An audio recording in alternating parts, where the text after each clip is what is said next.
నేను ఒక్క మాట ఈ వేదిక మీద నుంచి సినీ ప్రముఖులందరికీ కూడా చెప్పదలుచుకున్నాను.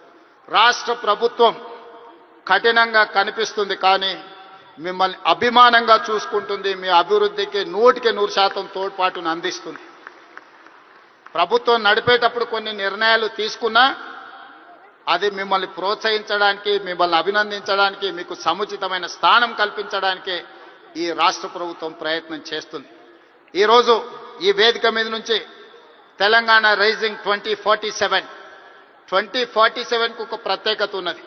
ఈ దేశానికి స్వతంత్రం వచ్చే 100 సంవత్సరాలు 2047లో మనం పూర్తి చేసుకోబోతున్నాం. మరి స్వతంత్ర భారతదేశంలో 100 సంవత్సరాలు పూర్తి చేసుకుంటున్నప్పుడు మన దేశం ప్రపంచంలోనే ఒక అద్భుతమైన దేశంగా, మన దేశం ప్రపంచ ఎకానమీని శాసించే విధంగా మన దేశం అభివృద్ధి చెందాలి. అది పరిశ్రమలు కావచ్చు, ముఖ్యంగా IT, pharma, defence and film industry. Film industry కూడా ఈ దేశంలో ఒక గొప్ప పరిశ్రమగా రాణించాలనేదే మా ప్రభుత్వం యొక్క ఆలోచన, మా ప్రభుత్వం యొక్క ప్రణాళిక.